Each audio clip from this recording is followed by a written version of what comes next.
You are listening to the Park Flyer Podcast, where we discuss our RC adventures.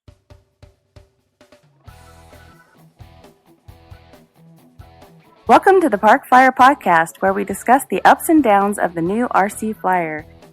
Join your hosts, Michael and Jay, as they take flight at the park. Now on with the show.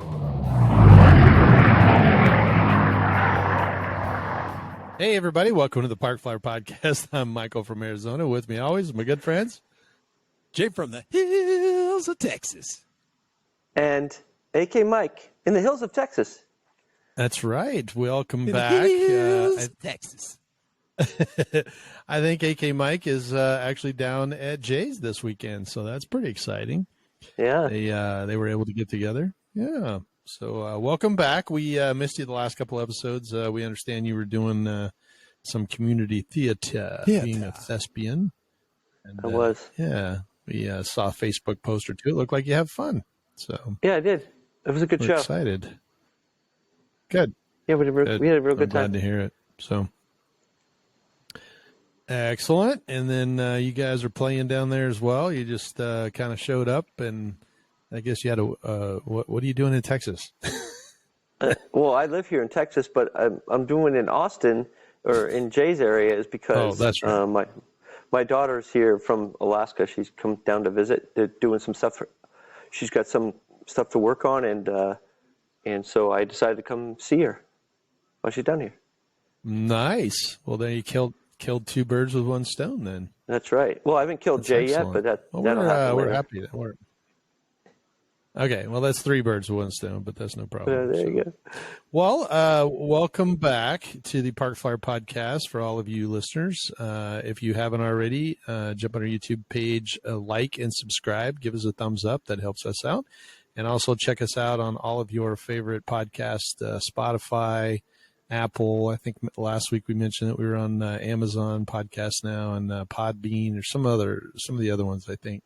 But yeah, from all over the world, I think we're looking at our metrics the other day, and we're doing pretty well.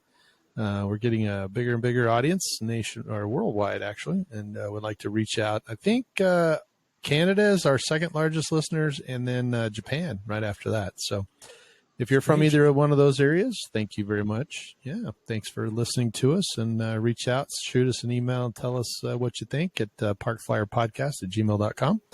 We'll try to respond as quick as we can. So, all right. So last week we were talking a little bit, or last couple weeks ago, we were talking about electric motors, and Jim had done a repair, and we were just getting ready at the end of the podcast to go do a maiden flight with the new repair. And from what I understand, it went somewhat successful. From what I understand, it was. Well, first, before we start this, as always, I think we should start out with some safety stuff. And I learned something that particular week, another RC aviation safety thing, hint of the week. And this one, this was kind of strange. As you know, we just had our safety issue about a month ago, I guess, which we had to checklist and everything, right? So this one comes down to, you're flying, and let's say you notice the plane, something's wonky with it, so you land it, you adjust whatever's wonky, and then you go up to fly again, right? And one thing I have to, and it's so funny because it hasn't happened to me yet, but I can see how it could happen to me in the sense, because it's something I think all of us have done. Or let's put it this way. Any listener that's over the age of 45, it's something that they could do. Ooh. And definitely. Okay. That's why I want to get this out. So we're flying. Something was wonky with the plane. Jim lands. We adjust the wonkiness. We get back up. Jim takes off. He's flying. And he's like, Jay. And I'm like, what's wrong, Jim? And I'm like looking all around, and he's like, hey, come over here. And I'm like, what's wrong? And I'm thinking he's going to tell me like he needs me more up elevator, right or left aileron, that type of thing. Mm-hmm. And he's trim like, or something. Yeah. And he goes, I can't see a thing. Everything's blurry. I'm like, what? Like, what do you mean everything's blurry? He's like, I can't see a thing, man. I don't know what the plane's doing. It's all blurry. You got to help me. You got to help me. And I'm just like, what? Okay, I don't know what I'm supposed to do. And I'm just looking at him. I have no clue what is wrong, and he goes, pull my glasses off. And then I look up and I notice what he's talking about. He still has his readers on. So when we were fixing the wonkiness, he has his readers on, and he worked on the thing. Then we're like, okay, wonkiness is all good. I walked back out with the plane. I stood close, held the plane up. He did the function check, walked out a few feet, put the plane down. Jim takes right off, gets up about danger high. He realizes he has these glasses on, and he couldn't take them off because he's flying the plane. And right. So it was kind of funny, haha. But on the flip side, I was like, ooh, I could see that happening to me, because we're, how many times have you gone out, you're working on something, and you just leave them on, you're doing your thing. Exactly. That's it. It is old man So humor. folks, make sure that before you take your plane off, put your sunglasses on, take your readers off, and make sure they're off before you go and fly. Because had I not been there, or I've been, let's say there was it was just Jim and I out there, but if there had been a flight line, a bunch of guys, and I'd been back in the pits, dinking with my own plane or something, I wouldn't have heard Jim or known to get up there. By that time, the plane's flying further away. It's getting even worse. Yeah. It could have been a disaster. So, so watch what you're doing with your readers, and take those that's specs off funny. before you fly. That's funny because it not only applies to the RC world, but in my world, it applies as well. And I was this wasn't recently, it's been a few years, but when I first got glasses, I first got my readers, as you get older, your eyes, you need something to focus. And so anyway, I was in the simulator for recurrent training, and we, they load you up and they give you all these emergencies. And I had my new glasses on, and I was looking around and I could see everything, and I was reading, and at that particular time, something went boom, and I was like, oh man. And we have to do an emergency descent out of, 32,000 feet down to 10,000 feet. And so as you start the descent, you have to put your oxygen mask on, and we have a full face oxygen mask. And so Gotcha. I looked down and said, what was the noise? And the guy's like, oh my gosh, we got smoke, there's smoke billowing out, and we need to get on the ground. I think we have a cargo fire or something, and so anyway, it's in training. It's not for real, but the simulator, you really can't tell. It's the same. And so I reached down and I put my entire oxygen mask on, and I didn't think a thing of it. And I'm doing my thing. I'm calling for checklists. I'm talking to everybody. We're descending. We roll in. We declare an emergency. We're coming into the runway, and I take the airplane and I look up to look outside to land the airplane and realize I'm in the same boat that Jim is. I can't see 2.5 inches past my face, and I got to land this big airplane, and I'm looking outside going, man, I can't even tell where the runway is. I don't know where anything is. Luckily, inside, I can see the instruments up close, right? So they're really close to me. So I just flew the airplane all the way, and since it's a simulator, but had it not been a simulator, I would have had to take the mask off, but I just the airplane's capable of landing with zero visibility, so I wasn't really worried about it, but I just held it on there until I heard, the countdown for the feet above the ground. It goes 50, 40, 30, 20, 10. And I just boom, we hit not hard, but we hit firm. And the guy said, hey, great job. And I just looked up at him and I went, thanks, cause it was like just a sheer blur, anything past, what was right in front of me. So I know exactly how he feels. So yeah, kudos to Jim for being able to keep it up, and not just totally give up and crash. But yeah, it's kind of one of those things. I wear my glasses down a little bit now, so that if something like that happened, I can always look over the rim of them. I don't push them all the way up where I, can't see over the top. Oh, anyway, that's exactly how I feel. Anyway, well, it looks like Jay's got to go take care of his interruption of the dog, but we always enjoy hearing the safety tips from the flight line, and that's a good safety tip, especially for those of us that get older and do wear glasses. And sometimes I've actually got out to the field where I forgot my glasses, and now I can't see putting the thing together. I had to have help putting the airplane together, but I can see out if I, if I can see totally distances. I just can't see something up front. So, and do you wear readers too, Mike? Or your readers are for far away? Or your No, glasses mine are for far readers. Away? Yeah, far away I can see without glasses. In fact, I was just talking to my eye doctor about that. It's like okay. we tried contacts, and they want to do one far, one close. And it's like, yeah, I can't see my airplanes when I'm flying because they just look blurry, and I can't really see them. So it's better I just don't have any glasses at all, and just wear mirror readers when everything's close. Gotcha. But I have transition lenses, so I can actually see when I have my glasses. So that's why I wear glasses, because the contacts just don't work for me. Yeah. So when you transition, do they get darker when you, like if you walk outside, they get darker?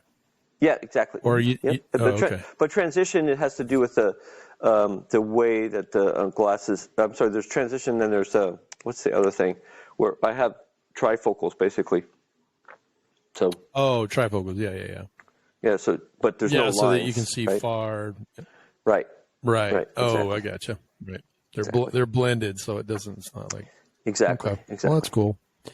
Progressive is what I think they called it. Sorry. Good safety tip there, Jay. We appreciate that. Yeah, no problem. Yeah, like I said, luckily Jim kept us cool. So, so Jay, yeah. So like I said, he kept us cool and brought the plane around, and I was able to rip the glasses off his face without knocking the radio down or nothing crazy like that. And the funny part was we landed, fiddled around more with the plane, made a joke about what happened, and then Jim took off again and had his glasses on again. I hit it again. I'm just like, well, okay. Well, I can see we're definitely have to talk about this in the podcast. Yeah. Well, it's always funny, and it's happened to the best of us. So there you go. Perfect. So tell us a little bit about the flight with the new motor. Right. So his Sig Rascal, he has a 60 size Sig Rascal. As we talked about last week, the wire in the motor had snapped or broken, and we, at first he was like, I just got this thing, what I'm going to do, and he was thinking he was going to have to throw it away, and I talked to him about, hey, the repairs are easy, you just have to scratch off the enamel, resolder it, put it back, resecure it. And hopefully if it broke in the right place, this will be a really easy fix. Or if it's just a magnet that got loose, you just put some more epoxy on it, slide it back in, you can still use it. So luckily it had broken in a good place where he was able to, repair it and then, and then scooch it back into the housing so it wasn't rubbing or anything. He said he had run it up to full speed, and I made him do it with me before he took off. And I'm like, okay, it sounds good. It spins easy. I think you're good to go. And so he took it off, and maybe had a little bit of we had a little bit of trim issues because we were still in that maidening phase with the plane, but we got the plane flying all right, and I was like, wow, that's fantastic. In fact, for our field, it was kind of weird because we had no wind. It was very little wind. It kind of throws us off, right? No wind. But we got the plane trimmed out. Everything seemed fine.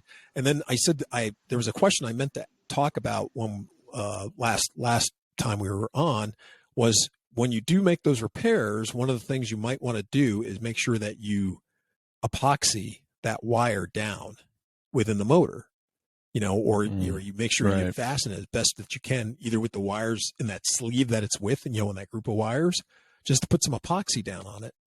Don't slop it in there, but just put enough so that they bind and join, and you kind of coat the wire that you had to scrape off all the enamel. Therefore you won't get any shorts. And the more important thing is that it doesn't come loose, wind against the housing again, or, you don't want anything rattling enough that it breaks the solder joint. You get a cold solder joint.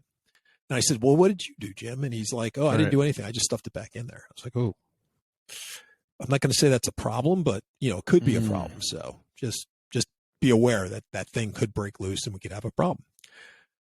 So I think it was True. like I want to say the third flight, third or fourth flight, because he had flown it, I had flown it, he had flown it, and I had flown it, type of thing.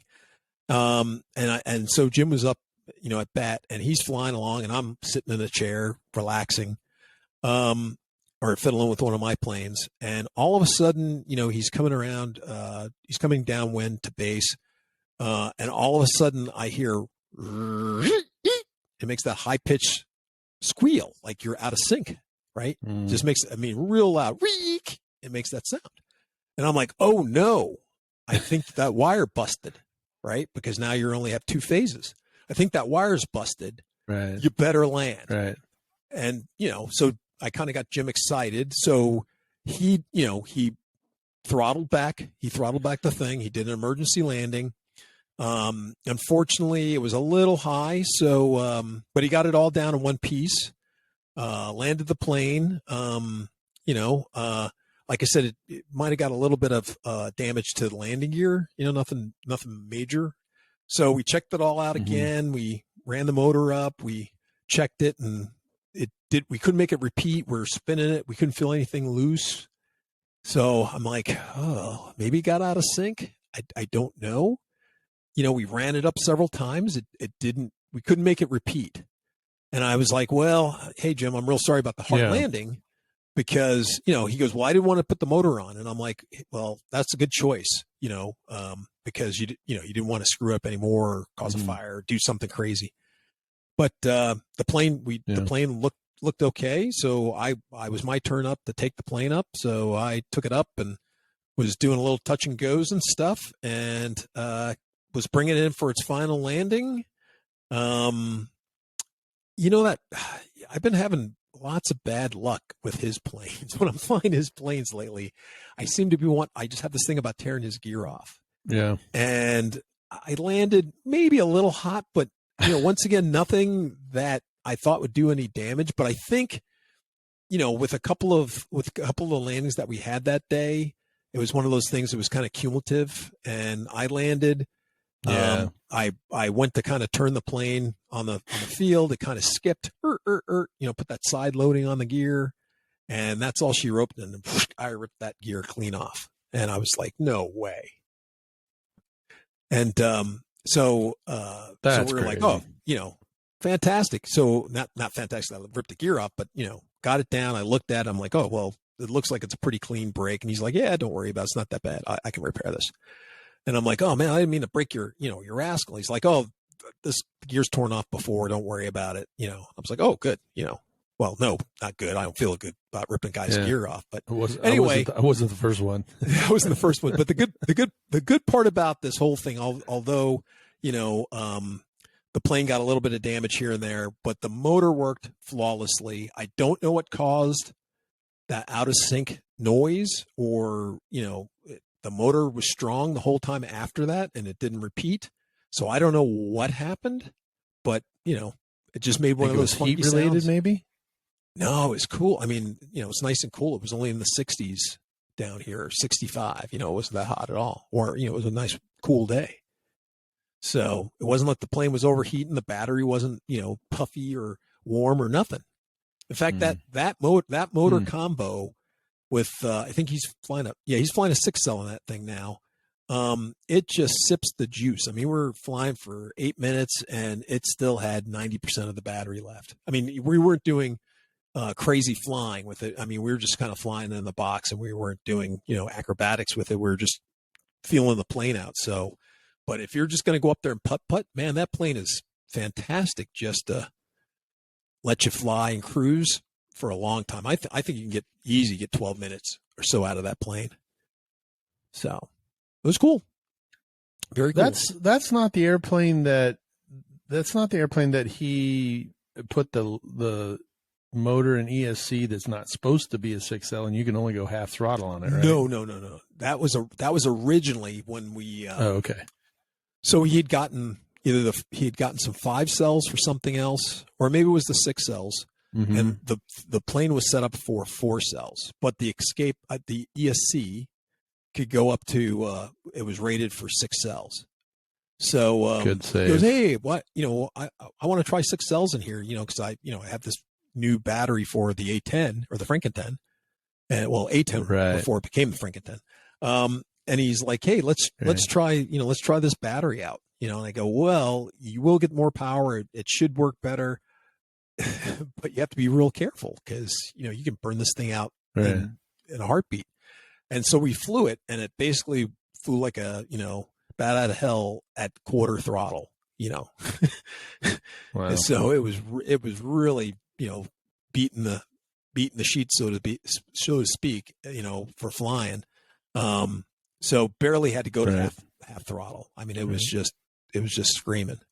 So, but yeah, quarter throttle or less than quarter throttle is all it needed. Well, that's good though. If he's using the new combination where he's got a 6-cell and the ESC and the motor are good for the 6-cell, that's why it seems like it's very efficient. Now, am running through my head, I think that maybe did he revarnish the actual he did not wire at all? No. I mean, no, he did not.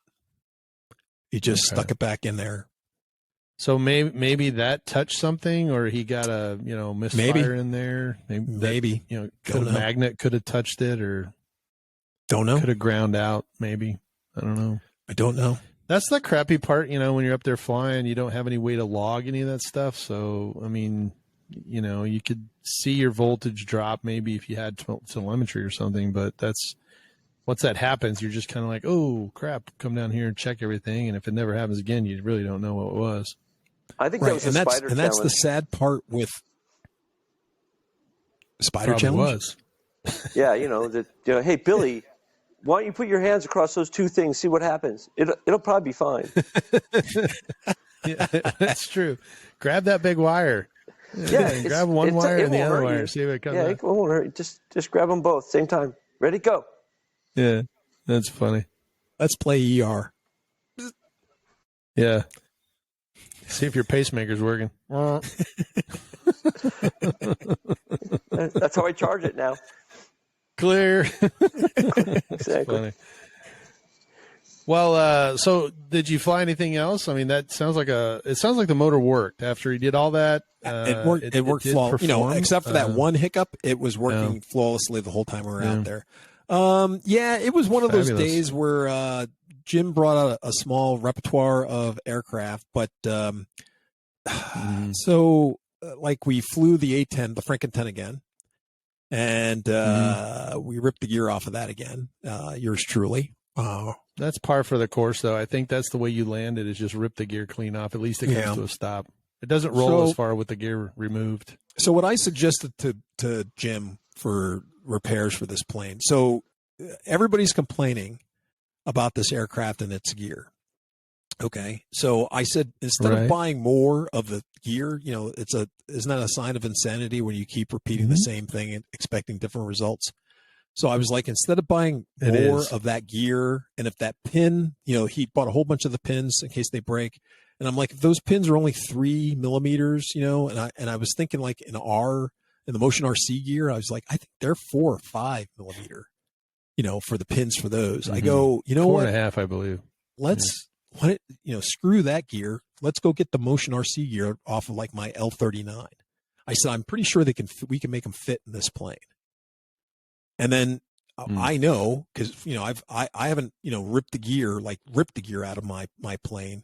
I've only ripped them out, or they've come out once or twice, but they didn't have after I re-glued them in, they had insignificant glue on them. They barely had any glue on them, or that silicone stuff that they use that they glue them in with. But once I put them in and glued them or whatever, they have my gear hasn't come out. So I just said, I think, maybe for your birthday or Christmas coming up, maybe I'll get you some gear, we'll put those suckers in there. And I think it'll be better. It won't look scale, but the plane doesn't exactly look, perfectly scale now. But so these are why don't you just give them the Motion RC? Yeah, there you go. 100 glue sticks will work. Just pour them all in there. So you're wanting to convert this from a straight leg gear to a trailing leg gear, is what you're saying? Yes, sir. Yes, sir. Okay, because the A10, the Motion RC A10 has trailing link gear. Yes. And it has a conversion to straight leg gear if you're flying on concrete or pavement. But if you're flying on unimproved like grass or some other type dirt or whatever, I would then call they have those Jay's trailing property link gear, which are unimproved not grass. totally scale. I would too. Lumpy unimproved grass. Lumping, that's right. It Really give you a little hoppy unimproved. skeppy. Actually, it's better improved when he mows it, but yeah, it's unimproved if he doesn't. Well, that'd be interesting. We'll have to see if that actually works. I think that. Say it again. I said sometimes it helps you take off. You get into a little rut, and then you come back out of the rut, and then you're flying in the air. Yes, that's true. The little bouncy gets you airborne a little quicker than you want to sometimes. Exactly. Well, we have no problems taking off with that. So with the how big gear. Yeah, I was saying we don't have a problem Right. taking off with the stock gear. It's just on the landings, and like I said, I'm not when I'm landing. It's not like I'm landing so hot. It's like double the speed of when I land the L39, the Motion L39. It's what I would consider normal for the Motion L39. Now, the thing about the Franken 10, you can slow it way down, a lot slower. Now, that day we didn't have a headwind. There was no wind. So I was coming in, I got her dirty, had the flaps dropped. I'm coming in and, I started dropping a little bit more. I'm pulling back to kind of get it to float, to do that, to extend the run, to extend it out, before I landed.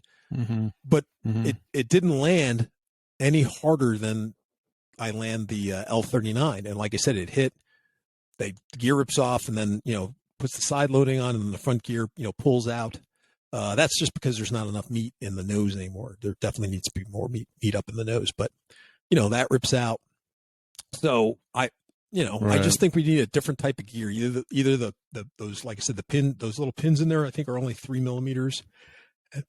And I haven't, and I'm pretty sure in ours, like you said, they're 4 or 5 millimeters thick. And that little bit of meat, I think is, the answer, and the trailing link for sure. So. Yeah. What size is the EDF? Is it an 80 millimeter or is it 70? 65. Or 6. Oh, so it's even smaller. 65. Yeah, smaller. Yeah. Huh. Well, it'd be interesting to see if the motion gear will fit in there, especially if we're flying it off a grass field. But yeah, so the servo setup I think is almost identical. It's just the wheels are different. So I mean, all we'd have to do is figure out how to swap the wheels or to drill out the hubs of the wheels that we already have. You know what I mean? To make them fit the axles, or if we can swap out the axles that we have from the other ones. You know what I mean? So. That part we haven't wrapped our head around to really start measuring things, but I just think that style of gear is the way to go for this plane. Yeah. Well, I think anytime you're flying on gas, you need something that a straight leg gear is going to take a lot of beating, especially on a field like yours, which has more of a clumpy grass than a nice smooth grass. If it was all like, if you were on a golf course type grass, like that would be wonderful. But that type stuff that was nice and soft. Right. But that's not your field. So, I mean, yours is kind of choppy and it does, grass grows great in Texas when it's raining, but in the summertime it's kind of that clumpy crab grass looking stuff. Right. So. Right. And if anybody wants to send us some bluegrass or some, golf grass seed that we can lay down there, just feel free. Just ship it down to Jay and get that laid out.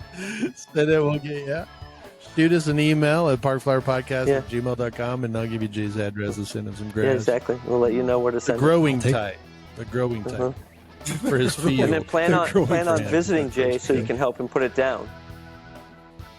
There you go. That's true. So, well, we're excited that it did work. Our time is up for this week, but we are understand Pete came down and flew with you as well. So that he next did. Time we'll give a little talk on Pete. He brought an airplane down at 2, I think, and was able to go out and have some fun.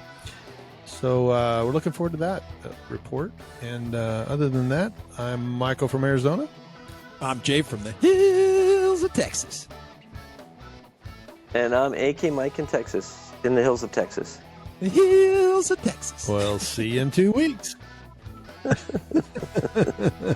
He's going to do that too. Mike's going to have to do it on You have his been own. listening to the Park Flyer Podcast. Thank you for joining us, and we look forward to your next visit. Please give our show a star rating and review, and feel free to email us your questions, topics, or suggestions to parkflyerpodcast@gmail.com.